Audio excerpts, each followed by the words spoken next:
എല്ലാവർക്കും ഇന്നത്തെ കോക്ടെയിൽ അധ്യായത്തിലേക്ക് സാദരം സ്വാഗതം. കുഞ്ഞാലിക്കുട്ടി സാഹിബ് അങ്ങനെ ദില്ലിയിലേക്ക് വണ്ടി കയറുകയാണ്. ഇവിടുത്തെ പ്രതിപക്ഷ ഉപനേതാവ് സ്ഥാനവും MLA പണിയുമൊക്കെ ഉപേക്ഷിച്ചാണ് കുഞ്ഞാപ്പ വിമാനം കയറുന്നത്. ദില്ലി ഇപ്പോൾ പഴയ ദില്ലി അല്ലല്ലോ, മോദിജിയുടെ ദില്ലിയാണല്ലോ ഇപ്പോഴത്തെ ദില്ലി. അനുദിനം കമ്പോള നിലവാരം പോലെ കോൺഗ്രസ്സുകാർ BJPയിലേക്ക് പോയിക്കൊണ്ടിരിക്കുന്ന കാലമാണല്ലോ ഇത്. ഓരോ ദിവസവും പോകുന്നവരുടെ കണക്കെടുത്തുകൊണ്ട് നോക്കി നിൽക്കുകയാണ് AICC ആസ്ഥാനം. അല്ലാതെ എന്തു ചെയ്യും? ഇതിനിടയ്ക്കാണ് കുഞ്ഞാപ്പ അങ്ങോട്ട് പോകുന്നത്. കുഞ്ഞാപ്പ സ്വയം കാത്തോളണം. അതുപോട്ടെ, പറഞ്ഞു വന്നത് കുഞ്ഞാപ്പയെ UDFകാർ മധുരം നൽകി സ്വീകരിച്ച കഥയാണ്. അത് കാണാം. മുസ്ലിം ലീഗ് അഖിലേന്ത്യാ പാർട്ടിയാണെങ്കിലും കേരളം വിട്ടാൽ പിന്നെ പൊടി പോലും കാണാൻ കിട്ടില്ലല്ലോ. പാർട്ടിയുടെ അഖിലേന്ത്യാ അധ്യക്ഷനെ വരെ തീരുമാനിക്കുന്നത് സംസ്ഥാന അധ്യക്ഷനാണ്. അങ്ങനെ വരുമ്പോൾ ദില്ലിയിൽ പോയാൽ അവിടെ സ്വീകരിക്കാനൊന്നും ആരും കാണില്ല. അതുകൊണ്ട് നാട്ടിൽ നിന്ന് സ്വീകരണം ആവോളം വാങ്ങിച്ചിട്ട് പോയാൽ മതി. ഇതാണ് ഈ മലയാളികളുടെ ഒരു പ്രശ്നം. ചങ്ക് തുറന്ന് കാണിച്ചാലും ചെമ്പരത്തിപ്പൂവാണെന്നേ പറയൂ. അല്ലെങ്കിൽ പിന്നെ 2 ലക്ഷത്തിനടുപ്പിച്ച് ഭൂരിപക്ഷത്തിൽ ജയിച്ച കുഞ്ഞാപ്പയോട് ഇങ്ങനെയൊക്കെ പറയാമോ? കുഞ്ഞാപ്പയെ വർഗീയ പാർട്ടിക്കാരനാണെന്നൊക്കെ പറഞ്ഞാൽ പറഞ്ഞവനോട് ദൈവം ചോദിക്കുമെന്ന കാര്യം ഉറപ്പ്. അല്ല, അത് പിന്നെ മലപ്പുറത്തെക്കുറിച്ച് അറിയാത്തത് കൊണ്ടാണ്. മലപ്പുറത്ത് വള്ളിക്കുന്ന് എന്ന് പറഞ്ഞൊരു അസംബ്ലി മണ്ഡലമുണ്ട്. അവിടെ വന്നിട്ട് അവിടുത്തെ ഒരു 10-12 ബൂത്ത് ഒന്ന് നോക്കിയാൽ മതി. അവിടെ ഭൂരിപക്ഷ സമുദായത്തിന് മാത്രം മെജോറിറ്റിയുള്ള സ്ഥലങ്ങളിലൊക്കെ ഞാനാണ് ലീഡ് ചെയ്യുന്നത്. അവരുടെയൊക്കെ പ്രസ്താവനയ്ക്കുള്ള മറുപടി അതാണ്. ന്യൂനപക്ഷ സമുദായത്തിന് വലിയ പ്രാതിനിധ്യമില്ലാത്ത ബൂത്തുകളിൽ പോലും ലീഡ് ചെയ്തിരിക്കുന്നത് UDF കാൻഡിഡേറ്റ് ആണ് എന്നുള്ളത് വലിയ മറുപടിയാണ്. ഈ വർത്തമാനത്തിന് ലൈസൻസും ഇല്ല, ഫീസും ഇല്ല. അത് ഇഷ്ടം പോലെ ആർക്കും ഇങ്ങനെ പറഞ്ഞുകൊണ്ടിരിക്കാം. വള്ളിക്കുന്ന്, അതുപോലെ തന്നെ എൻ്റെ വേങ്ങരയിൽ ചില ബൂത്തുകളുണ്ട്. അവിടെയൊക്കെ വന്നിട്ട് നോക്കിയാൽ മതി. 400-500 വോട്ട് ഞാനാ ലീഡ് ചെയ്യുന്നത്. പിന്നെ അതെങ്ങനെ? ഒരൊറ്റ പോയിന്റ് മതി. ഇവരുടെ എല്ലാവരും കൂടിയുള്ള വായടപ്പൻ മറുപടിയായിരുന്നു. കണ്ടോ, ഇതാണ് പറഞ്ഞത്. ആളുകൾ അസൂയ മൂത്തു നിൽക്കുന്നത് കൊണ്ടാണ് ഇങ്ങനെയൊക്കെ പറയുന്നത്. ഇടുക്കിയിൽ കയ്യേറ്റ ഭൂമി ഒഴിപ്പിക്കുന്നതിനിടെ കുരിശു പൊളിച്ചു മാറ്റിയതിലും ഇത് തന്നെ പ്രശ്നം. കയ്യേറ്റം ഒഴിപ്പിക്കുകയും വേണം, വികാരമൊട്ട് വ്രണപ്പെടാനും പാടില്ല. മുഖ്യൻ ഇത് പറഞ്ഞപ്പോൾ വലിയ പുകിലായി. ഇന്നിതാ നമ്മുടെ UDF കൺവീനർ തങ്കച്ചൻ സാറും ഇതുതന്നെ പറയുന്നു. സ്ഥലം കൈവശപ്പെടുത്തിയിട്ട് കുരിശ് അവരോട് തന്നെ പൊളിച്ചു മാറ്റാം. അതൊക്കെയാണ് മര്യാദ. ഒരു സമൂഹത്തിൻ്റെ ആരാധന കേന്ദ്രമല്ലേ. അത് ചിലപ്പോൾ 50 പേരുള്ളൂ, ചിലപ്പോൾ 100 പേരായിരിക്കും. എന്നാലും അത് ഇപ്പോൾ അവരും സമ്മതിക്കുന്നുണ്ടല്ലോ. മുഖ്യമന്ത്രിയുടെ കോൺഫറൻസിൽ സമ്മതിച്ചു. അത് അവരോട് പൊളിച്ചു മാറ്റാൻ പറയാണ്ട് മാറ്റിയില്ലെങ്കിൽ നമുക്ക് അതിനെക്കുറിച്ച് എന്തെങ്കിലും ആലോചിച്ചാൽ മതി. ഒറ്റയടിക്ക് അത് പൊളിച്ചു കഴിയാതെ വളരെ നികൃഷ്ടമായ രീതിയിൽ പിടിച്ച് വളച്ച് ഓടിച്ച് അത് ഒരു ക്രിസ്ത്യൻ വിശ്വാസികളെ സംബന്ധിക്കുന്നതോട് മാനസികമായി വലിയ ഒരു പ്രയാസം ഉണ്ടായിട്ടുണ്ട്. കണ്ടോ, തങ്കച്ചൻ സാറ് കീഴ്വഴക്കത്തെ പറ്റി പറഞ്ഞാൽ ഏഹേ, പക്ഷേ മുഖ്യമന്ത്രി കീഴ്വഴക്കത്തെ പറ്റി പറഞ്ഞാൽ ഓഹോ. എന്തായാലും കുരിശൊഴിപ്പിക്കൽ ഇരു മുന്നണികൾക്കും കുരിശാണെന്ന കാര്യം തങ്കച്ചൻ സാറും സമ്മതിച്ചല്ലോ. ഇനി മറ്റൊരു കഥയിലേക്ക് വരാം. UDFൽ നിന്ന് ജീവനും കൊണ്ടോടിയ മാണി സാറിനെ തിരിച്ചു വിളിക്കുന്നതിൻ്റെ തിരക്കിലാണല്ലോ നമ്മുടെ കോൺഗ്രസ് നേതാക്കൾ. ഇതാ തങ്കച്ചൻ സാറും മാണി സാറിനെ സുഖിപ്പിക്കാനുള്ള പരിപാടിയിലാണ്. മാണി സാറിനെ കുറിച്ച് ഞങ്ങളുടെ ഒരു നിലപാട് നേരത്തെ തന്നെ വ്യക്തമാക്കിയിട്ടുള്ള ഈ പന്ത് മാണി സാറിൻ്റെ കോർട്ടിലാണ്.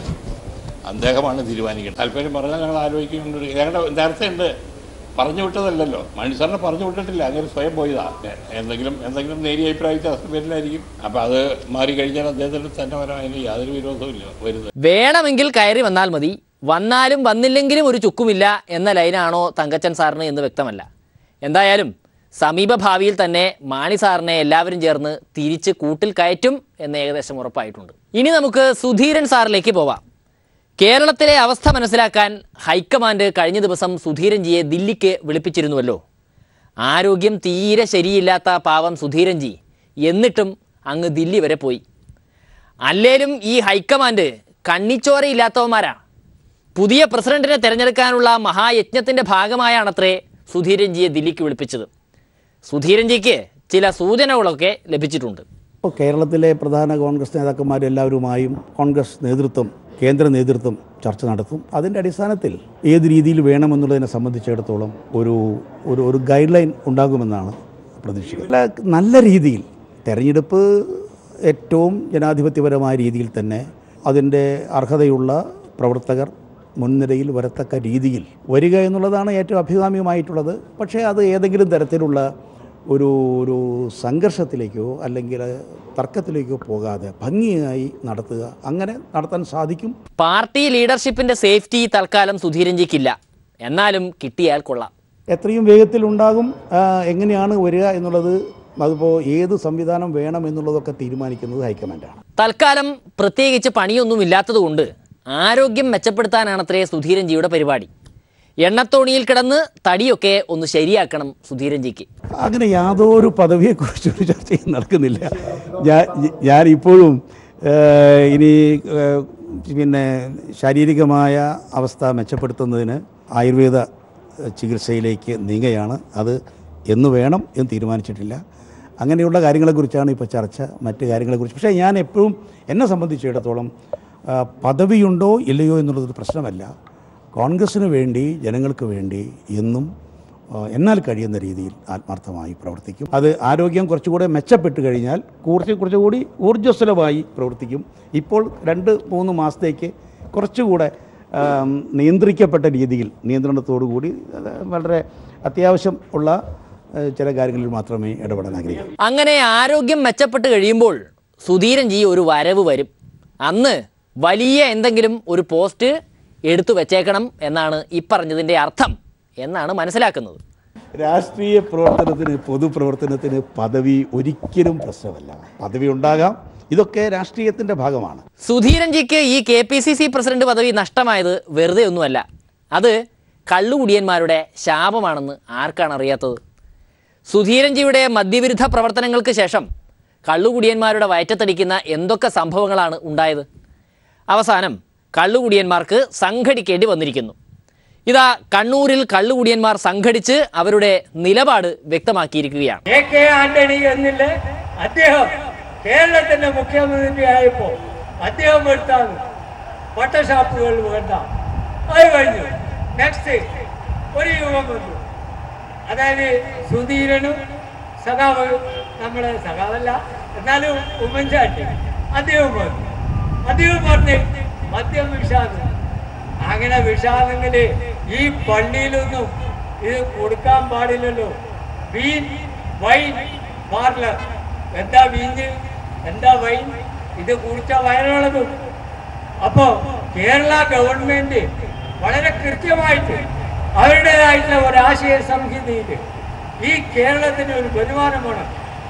കള്ളുകുടിയന്മാർ എന്ന് പറഞ്ഞ് ഇന്നല്ല, വളരെ പുരാതന കാലം മുതൽ കൊണ്ട് വാറ്റുചാരായ, നാട്ടുചാരായ, ഇങ്ങനെ ഒരുപാട് സാധനങ്ങൾ നമ്മുടെ നാട്ടിൽ എല്ലാ സർക്കാർ ഉദ്യോഗസ്ഥന്മാരും ഇതിനെതിരാണ്. എന്തുകൊണ്ടാണ്? സർക്കാർ ഉദ്യോഗസ്ഥന്മാർക്ക് ശമ്പളം കിട്ടണം എങ്കിൽ സിവിൽ സപ്ലൈസ് കോർപ്പറേഷന്റെ കള്ളുകുടിയന്മാരുടെ പൈസ വേണം. അവരെന്ത് ചെയ്യും? ക്യൂ നിൽക്കുന്നവരെ കണ്ടിട്ട് ചെയ്തവര് ഇവിടെ ഒന്നും വേറെ പണിയിലൂടെ ഇവരാ. പക്ഷെ ഇവര് കിട്ടുന്ന പെൻഷനും ആനുകൂല്യങ്ങളും മുഴുവൻ ഈ കള്ളുകുടിയന്മാർക്കാണ് എന്നുള്ളത് ഒരു യാഥാർത്ഥ്യമാണ്. മദ്യപാനികളാണ് ഇക്കണ്ട കൊലപാതകങ്ങളെല്ലാം നടത്തുന്നത് എന്നത് ഒരു തെറ്റിദ്ധാരണയാണ്. ഇതാ ഇദ്ദേഹം അത് പൊളിച്ചെടുക്കുന്നു. പിന്നെ ഡ്രൈ എന്നാ ഡേ, എല്ലാ മാസവും 1-ാം തീയതി ഡ്രൈ ഡേ. അപ്പൊ 31-ാം തീയതി കച്ചവടം അതാരും പറയുന്നുമില്ല, ആരും ഇത് സംസാരിക്കുന്നുമില്ല. എല്ലാവരും പറയുന്നത് കള്ളുകുടിയന്മാരാണ്, ഓ കള്ളുകുടിയനാണ്, ഇവൻ കള്ളുകുടിയനാണ്. കേരളത്തിൽ നടന്ന 375 കൊലപാതകങ്ങൾ ഒരാൾ കള്ളു കുടിച്ചിട്ടായിരുന്നില്ല. ഇതിനിടെ തിരുവനന്തപുരത്ത് നടന്ന ഒരു കൊലപാതകം ഉണ്ടല്ലോ, ഇന്നത്തെ പേര് ഡേവിഡ ഡാൻസ്. അയാൾ കള്ളു കുടിച്ചിട്ടായത്. അയാൾ ഡെമ്മീൻ ഉപയോഗിച്ചിട്ട് സ്വന്തം അച്ഛനെയും അമ്മേനെയും പങ്കളെയും വെച്ചിട്ടുണ്ട്. കൊലപാതകം മാത്രമല്ല, പീഡനവും കള്ളുകുടിയന്മാരല്ല നടത്തുന്നത്. കേട്ടോളൂ. ഏതൊരു ഫാദറ് വേണ്ടിയ ബലാത്സംഗം ചെയ്യും, അതിലും മദ്യമല്ല. മദ്യം കൊലപാതകത്തിന് പ്രേരകമാകുന്ന ഒരു വസ്തുവോ ഒന്നുമല്ല. പക്ഷേ ഫിസിക്കൽ സയൻസിൽ പറയപ്പെടുന്നത് മദ്യം കഴിച്ചാൽ മനുഷ്യൻ്റെ മാനസികമായിട്ടുള്ള അവസ്ഥയിൽ വ്യതിയാനം സംഭവിക്കും. അതെ, ഇപ്പറഞ്ഞ മാനസികമായ ഒരു വ്യതിചലനം മാത്രമാണ് ഒരു പ്രശ്നം. അത് ഭാര്യമാർ വിചാരിച്ചാൽ മാറ്റാവുന്നതേ ഉള്ളൂ. അതെങ്ങനെയെന്ന് കേട്ടോളൂ. ഇപ്പോൾ കണ്ണു കുടിച്ചിട്ട് ഒരാൾ വീട്ടിലേക്ക് വരും, ഭാര്യ പോയാട് കഴിക്കുന്നു, എന്താണ് കണ്ണു കുടിച്ചിട്ട് തെറ്റി, നിങ്ങൾ കണ്ണു കുടിച്ചിട്ടാന്നല്ലേ എന്നാണ് എനിക്ക് എന്ന് പറഞ്ഞാൽ അത് നോർമലായി. അതിന് പകരം കണ്ണു കുടിച്ചിട്ടേ കൊണ്ട് ഈ വികാരപരമായിട്ട് സംസാരങ്ങളാണ് കുടുംബ പ്രശ്നങ്ങൾ ഉണ്ടാവുന്നത്. അപ്പോൾ ഇടവേളയിലേക്ക് പോയേക്കാം. ഇനി ഉഴവൂരിൻ്റെയും സംഘത്തിൻ്റെയും ഭിക്ഷാടന സമരമാണ്. എല്ലാവരെയും ധർമ്മക്കാരാക്കുന്ന മോദിജിക്കെതിരെയാണത്രേ സമരം.